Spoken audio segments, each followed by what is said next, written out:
apontar 7 sintomas silenciosos de ansiedade e como eles podem drenar a sua energia física, mental e emocional. E você também vai compreender como que o seu cérebro pode estar atuando relacionado a cada um desses aspectos. Para a gente conseguir compreender um pouco melhor, pessoal, a ansiedade ela é mais do que um simples estado mental, ela é um estado fisiológico. Quando nós estamos num processo de um estado de ansiedade, o que está acontecendo é uma hiperativação do sistema nervoso simpático, que é o sistema nervoso relacionado à luta ou fuga. Isso acontece por causa da hiperativação da amígdala, que é uma estrutura que nós temos no nosso cérebro relacionado, responsável por analisar, por investigar possíveis ameaças que poderiam colocar em risco a nossa sobrevivência. Então, entenda a amígdala como um sistema de alarme do cérebro. Ela é responsável por defender a nossa sobrevivência. No estado de ansiedade, essa amígdala ela está hiperativada enquanto o córtex pré-frontal, que é a região do cérebro relacionado a controle de impulsos, planejamento, atividade cognitiva, foco. Então, essa região ela está menos ativada, ou seja, ela tem uma menor função enquanto a amígdala ela se sobressai em toda essa atividade. A amígdala, ela hiperativada, ela vai estimular a produção de cortisol, produção de adrenalina, que vai deixar o nosso corpo naquela tensão, naquele estado de alerta, de luta ou fuga, relacionado à nossa sobrevivência. O grande problema é que para muitas pessoas esse estado constante de alerta ficou crônico. Então muitas pessoas se habituaram a viver nesse estado de alerta constante. Só que o nosso corpo ele não foi feito para isso. Então a médio e longo prazo viver nesse constante estado de alerta ele vai ter ali as suas consequências. Então muitos a médio e longo prazo, se não tratar a ansiedade, se não perceber os sintomas e trabalhar esses sintomas, trabalhar a ansiedade, a médio e longo prazo, essas pessoas podem ter esgotamento mental, burnout, depressão, doenças cardiovasculares, AVC ali também, infarto. Então, esses sintomas, esse estado de alerta constante, crônico, o nosso corpo ele não consegue suportar isso por muito tempo. Então, por isso que é importante a gente conseguir compreender quais são os sintomas silenciosos relacionados à ansiedade, para a gente conseguir reverter esse quadro antes que essa situação possa piorar e prejudicar ainda mais a nossa vida, tá? Então, nesse vídeo eu vou te apontar 7 sinais, 7 sintomas silenciosos sobre a ansiedade. Sinal 1, pessoal, é um cansaço constante mesmo dormindo, ou seja, você acorda cansado mesmo depois de 7 ou 8 horas de sono. O nosso cérebro, ele consome energia mesmo se a gente ficar parado, ainda mais no estado de ansiedade, onde existe uma produção maior de cortisol e adrenalina. Logo, quando você vai para a cama, você não consegue entrar no sono não REM, que é o sono profundo, que é a fase restauradora, que é a fase mais restauradora do nosso corpo. No sono profundo ocorre a restauração física, o reparo físico do nosso cérebro. Então, se você vai para a cama, você dorme essas horas, mas você não chega no sono profundo ou não passa por muito tempo nesse estágio do sono profundo, não ocorre uma reparação física. Então você não descansa, na verdade. Você acorda cansado. O sono, pessoal, para ele acontecer e para ele ser eficiente, muitas pessoas acham que o sono, quando a gente está dormindo, o nosso cérebro está lá descansando também. Não é verdade. O sono é um processo ativo. Nós só não temos consciência do que está acontecendo, mas durante o sono, muita coisa está acontecendo. É o momento do cérebro reparar tudo aquilo, reprocessar a memória, processar informações que você viu ao longo do dia, processar emoções, fazer uma faxina no lixo metabólico que foi produzido ao longo da atividade diária. Então, no sono está acontecendo muita coisa. E para que o sono seja adequado, existem ciclos que precisam acontecer, de cerca de 5, 6 ciclos de sono completo, onde nós temos a fase de sono profundo, sono N1, N2, N3, que é o sono profundo, que é o mais reparador, o que ocorre a reparação física, o sono REM, que é a fase que nós sonhamos, que nós estamos processando informações, processando emoções ali, enfim. Então o sono, ele tem toda uma arquitetura. Se você dorme e acorda cansado, uma dessas fases ficou atrapalhada. Você provavelmente não chegou nessa fase de sono profundo ou não passou muito tempo por ela.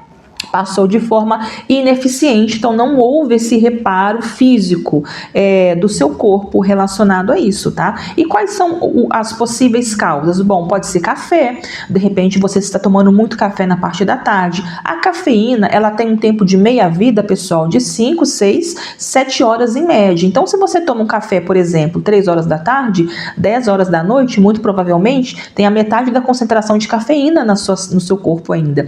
Então, dificilmente você vai conseguir dormir adequadamente. Se você dormir, você não vai chegar no sono profundo porque tem essa molécula de cafeína ainda no seu organismo. E a molécula de cafeína, ela compete diretamente com a molécula de adenosina, que seria a molécula relacionada ao cansaço, a energia, a molécula que iria fazer com que você dormisse, te dar sono. Ela dá a pressão de sono, ela mostra para o seu cérebro que está na hora de você dormir. Então, se você tem altas doses de cafeína ali quando você vai dormir, dificilmente você vai demorar a pegar no sono, ou você vai dormir, mas você não vai entrar no sono profundo. Então, de toda maneira, o sono não vai ser reparador. Uma outra causa aqui também pode ser excesso de telas à noite.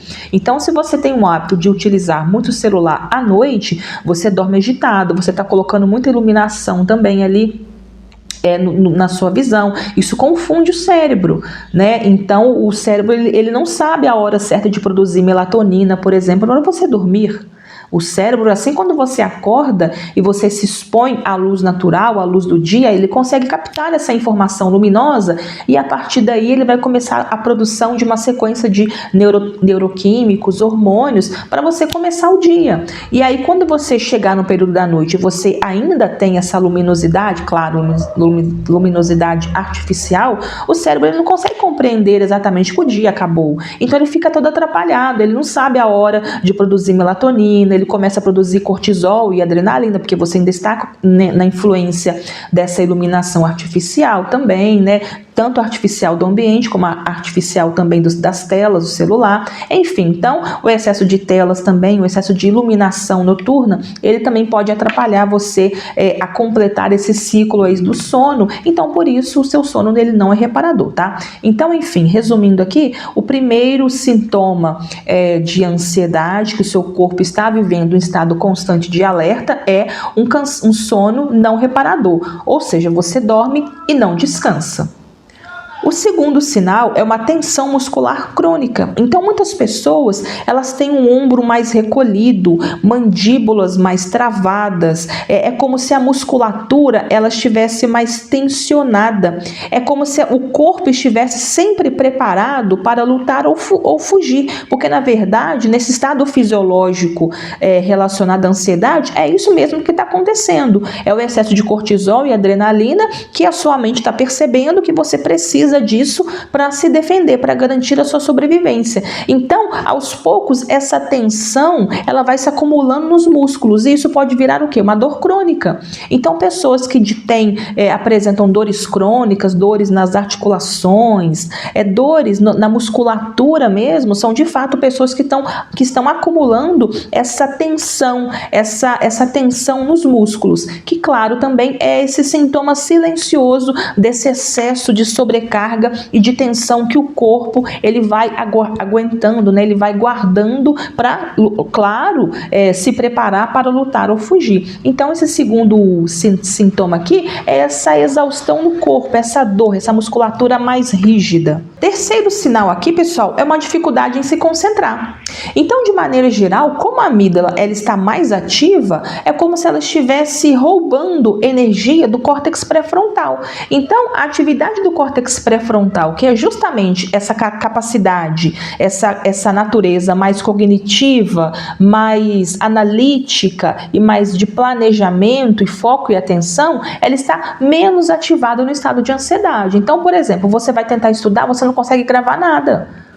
Porque o cérebro, ele entende que ele precisa estar atento aos perigos que está acontecendo, que pode vir ali a colocar a sua vida em risco. Ele não quer foco em nada, ele quer ficar muito pelo contrário. Ele quer ficar atento aos potenciais perigos. Então, esse terceiro sintoma aqui é uma dificuldade em concentração. Então você não consegue ter foco em nada, você não consegue prestar atenção em nada. Você vai ler um livro, você lê 10 vezes o mesmo parágrafo e você não entende nada. Você tem dificuldade em memorizar, porque o cérebro, ele está, a prioridade ali é garantir a sua sobrevivência. Entenda que o cérebro, ele está no sistema de luta ou fuga. Então a prioridade é garantir que você esteja vivo. Então ele não quer saber de focar em nada, ele quer saber de prestar atenção. Tá? Então, esse terceiro sintoma é justamente essa dificuldade que você pode estar tendo em memorizar as coisas, guardar informação, fazer planejamentos, porque nós estamos falando de uma menor atividade do córtex pré-frontal. Então, a parte de fazer planejamentos, de se perceber médio e longo prazo, né, de vislumbrar resolução de problemas, essa parte, ela fica toda comprometida, porque o objetivo do cérebro é garantir a sua sobrevivência. O quarto sintoma aqui, pessoal, é uma irritabilidade e uma impaciência. Então, veja bem, quando a pessoa está no estado de ansiedade, é como se a amígdala, ela já está hiperativada. Então, qualquer estímulo extra, essa pessoa, ela não vai aguentar, porque ela já está no seu limite. É como se ela estivesse numa sobrecarga de neuroquímicos, adrenalina, cortisol, e o corpo não aguenta mais essa sobrecarga, ele não aguenta mais acumular essa quantidade de substâncias. Então, essa pessoa, ela vai estourar. Então, por qualquer coisinha, e aí pode ser um atraso, marcou com alguém um horário, a pessoa chegou 5 minutos de atraso, pronto, o mundo acabou, virou a Terceira Guerra Mundial. E é uma briga, pode ser uma briga de trânsito, uma coisa bobinha, é uma criticazinha que a pessoa, pronto, já começa uma briga, né? Então, qualquer coisinha, um barulho, qualquer coisinha pode incomodar. E isso não é falta de caráter, na verdade, é uma sobrecarga desses neuroquímicos que a pessoa, o cérebro, não suporta mais, não está dando conta dessa quantidade de substâncias. Então, essa irritabilidade fácil é como se a pessoa se irritasse muito fácil. Então, analise a sua vida. Veja se você está muito irritadiço, muito sem paciência com as pessoas, com o seu trabalho, ou até com você mesmo. Isso é um sintoma clássico de quem está sofrendo por ansiedade crônica. O quinto sintoma aqui, pessoal, está relacionado a problemas digestivos constantes. Existe uma relação muito íntima e muito próxima entre o sistema digestivo e o cérebro, que ocorre através do nervo vago. Quando nós estamos em constante estado de alerta, de ansiedade, o nosso cérebro entende que precisamos defender a nossa vida, e para isso nós precisamos de sangue onde? Nas extremidades, nos pés, nas mãos, no coração, para bombear sangue, bombear oxigênio, aumentar a frequência cardíaca, para a gente poder lutar ou fugir ou fazer alguma coisa para defender a nossa vida. E com isso sai sangue, né? O sangue é deslocado do intestino e vai para essas extremidades. Então, com isso, a digestão, ela é prejudicada. Então, geralmente, as pessoas que sofrem de ansiedade ou ansiedade crônica são pessoas que regularmente têm problemas de digestão. Então, podem ter frequentemente náuseas, refluxo, diarreia, constipação. Então, são pessoas que geralmente apresentam esses problemas digestivos, que é justamente por causa da má digestão, por causa relacionado a esse fluxo alterado aí, fluxo sanguíneo. Por quê? Você precisa defender a sua vida, né? Vai digerir o que agora? Nada, tem que garantir a sua vida. Então o cérebro, ele entende que nesse estado de ansiedade você precisa de sangue, de fluxo sanguíneo maior nas suas extremidades, no coração, enfim, para você, nos músculos, né? Para você poder lutar. E aí com isso essa digestão, ela fica de fato prejudicada, tá? O sexto sintoma aqui, pessoal, está relacionado a um excesso de atividade. Pessoas que têm ansiedade, elas não conseguem ficar paradas.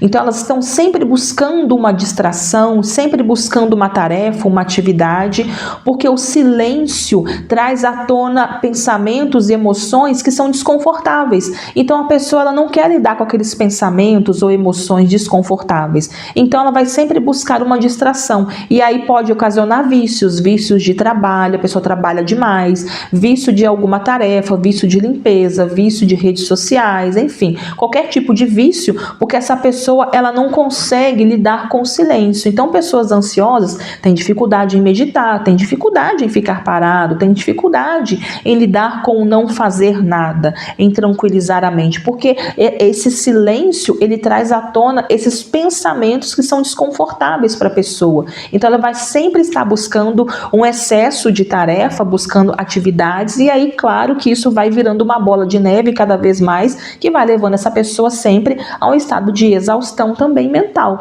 Então, isso vai virando cada vez mais uma bola de neve aí, um prejuízo mental cada vez maior. O sétimo passo aqui, pessoal, é uma preocupação antecipatória, disfarçada de planejamento. Então, você já viu aquelas pessoas que, antes dela fazer alguma coisa, ela se planeja, mas muito milimetricamente, de todas as possibilidades de dar errado, como que ela vai resolver cada uma dessas possibilidades, caso dê errado, plano B, plano C, plano D, plano D, plano F, enfim. Então, essa pessoa, ela faz ela é muito minuciosa nos detalhes, porque ela fica analisando tudo que pode dar errado. E, na verdade, isso não é exatamente um planejamento. Não quer dizer que essa pessoa ela é organizada e muito detalhista. Quer dizer que essa pessoa ela está antecipando problemas. E isso é um modo de agir, um modo padrão de agir que mantém a ansiedade viva dentro dela. Claro que não estou dizendo para a gente não ser organizado, organizada, fazer muito bem os nossos planejamentos, mas quando isso é em excesso, significa que o modo padrão dessa pessoa é analisar onde tem perigo na vida dela, o que pode dar errado, e eu tenho que estar preparado para tudo que pode dar errado. Isso traz, claro, um cansaço mental muito grande, uma sobrecarga muito grande, porque a pessoa ela está sempre pensando no que pode dar errado e como que ela vai resolver o que deu errado. Então, na verdade, isso extrapola o que é saudável, né? Então, é como se a mente da pessoa tivesse esse modo de operar, esse modo de raciocinar, sempre buscando o que pode dar errado, que eu tenho que resolver isso daqui. E isso, claro, vai levando a uma sobrecarga mental também muito grande, tá? Então, aqui esse sétimo passo está relacionado a uma preocupação antecipatória, que eu tenho de tudo, mas eu disfarço de planejamento. Não, estou me planejando aqui. Mas, na verdade, é um modo de agir já de uma ansiedade crônica, de ver, tá sempre treinando ali, ver o perigo onde em todos os lugares. Tá? E por que é perigoso ignorar esses sintomas, Bruno? É perigoso porque, na verdade, isso não é uma maneira saudável do cérebro estar agindo. E a ansiedade, ela não vai sumir do nada. Então, muito pelo contrário, ela vai treinar cada vez mais o seu cérebro a agir dessa forma. Ela vai treinar cada vez mais o seu corpo a estar nesse estado fisiológico alterado. E claro que isso a médio e longo prazo, como eu disse, pode ocasionar vários tipos de transtornos e doenças para você. Outros tipos de transtornos relacionados à ansiedade,